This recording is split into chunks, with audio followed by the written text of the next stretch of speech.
Hi everyone, this is Dr. Avani Ratan. I'm your faculty at Conceptual Psychiatry and I'm here today to help you with the topic of Mindfulness-Based Cognitive Therapy, MBCT. Starting with the previous year question regarding MBCT was on writing a note on MBCT. So let's start with the basic definition.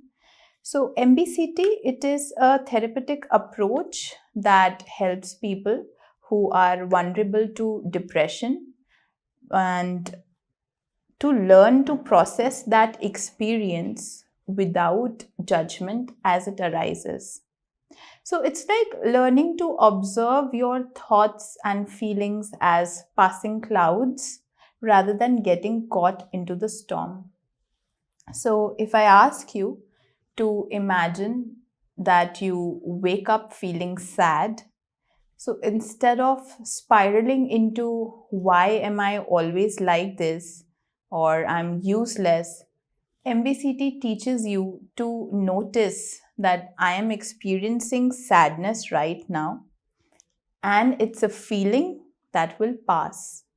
So this is a brief example of what MBCT is all about. Moving on to the origins and the development, the parents of MBCT, so mindfulness-based stress reduction, which is MBSR, was developed by John Kabat-Zinn. Now, the cognitive behavioral therapy, CBT for depression, developed by Aaron Beck. So here, it's a 2500-year Buddhist mindfulness tradition that we are going to look at today. And three researchers created MBCT. First is Zindel Segal from Toronto. Then there is Mark Williams from the UK and John Tisdale from Cambridge, UK. So moving on to the theoretical foundations of MBCT, let's start with understanding what is mindfulness. So mindfulness is awareness that emerges when we pay attention. So the attention is on purpose. We are deliberately choosing where to focus. We are in the present moment. We are not lost in the past or in the future. And we have a non-judgmental approach that we are accepting what is without criticism. Now, there are three core elements over here. The first is the awareness practices. So what comes under the awareness practices are body scan. Then there is sitting meditation.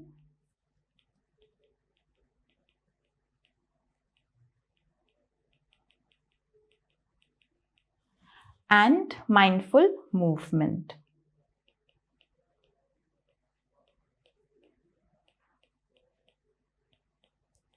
Second is the attitudinal framework, which is kindness, curiosity, willingness to be present. And third is understanding vulnerability, learning how we create our own suffering. So here,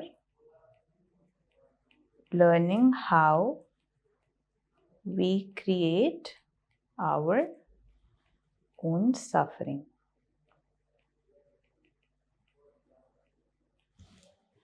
So it's like learning to drive. At first, you consciously notice everything, the mirrors, the pedals, the steering. With mindfulness, we are learning to consciously notice our thoughts and feelings with the same deliberate attention.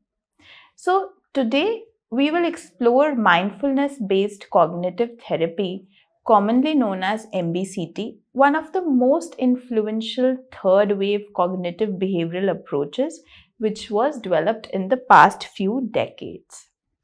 Our focus will be to understand MBCT both theoretically and practically through the 30 distinctive features which are outlined by Rebecca Crane.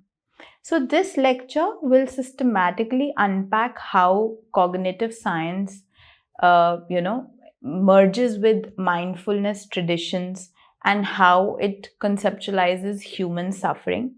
and how it offers evidence-based mechanisms to prevent relapse in depression and other mental health conditions. So we are going to study about 30 features, and these features are given by Rebecca Crane somewhere around in 2009. Starting with the very first feature, which is known as the integration of mindfulness-based stress reduction and cognitive behavioral therapy. So MBCT, it is a synthesis of two powerful traditions, which is mindfulness-based stress reduction, MBSR, developed by John Kabat-Zinn in the 1970s, and the cognitive behavioral therapy, CBT, developed by Aaron and Beck and colleagues. So from MBSR, MBCT borrows the structure and the process. So it's an 8-week group-based program which integrates mindfulness meditation, gentle movement, and reflective discussion. So you need to keep in mind it is an 8-week program, right? So from CBT, it inherits the cognitive model of depression, which emphasizes how the maladaptive thinking patterns and the behavioral avoidance, it maintains the distress. So the MBCT program, it was developed specifically for individuals with recurrent depression. They were often taught while they are in remission. So its goal is not to eliminate the depressive thoughts, but to help the participants develop a new relationship with them. So one grounded in the awareness, in curiosity and compassion rather than judgment or avoidance.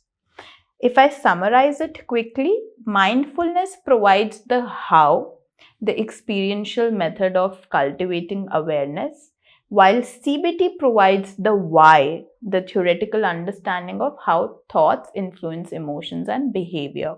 So together they form a model that helps clients see thoughts as mental events rather than facts. Thus, it prevents the reactivation of the depressive cycles. Talking about the next feature, which is underpinned by the cognitive theory of vulnerability to depression. So let us now move to the theoretical foundation of it. So according to the cognitive theory of depression, individuals who have experienced multiple depressive episodes, they develop latent cognitive vulnerabilities. These are deeply ingrained patterns of thinking that lie dormant due wellness, and they reactivate under even mild stress or sadness, which is a process known as differential activation, right? So differential activation is that that these deeply ingrained cognitive vulnerabilities, they remain dormant during the wellness, but they reactivate under even mild stress or sadness. So over time, these individuals, they form associative networks linking the low mood with negative beliefs about the self, about the world, and about the future. So this is the classic cognitive triad, right? So once it is triggered, the rumination and the avoidance, they feed into each other, deepening the relapse. So MBCT, it addresses this vulnerability through decentering. So we need to understand that this therapy works through decentering. Decentering is a core skill in which individuals, they learn to step back. They observe the thoughts and the feelings as passing mental events, not a reflection of the self or the truth. So in clinical terms, this shift allows the clients to move from I am worthless to I notice the thought that I am worthless. So this cognitive distance, it acts as a buffer against the relapse, turning awareness into prevention. Okay, moving on to the third feature, which is learning skills to reduce the risk of depressive relapse.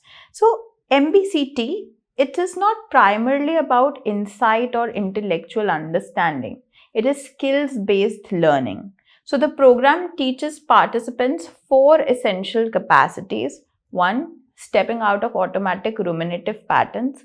So the clients practice bringing attention from the thoughts to the immediacy of the body sensations. It grounds the awareness in the present, right? So here you are coming back to the present moment.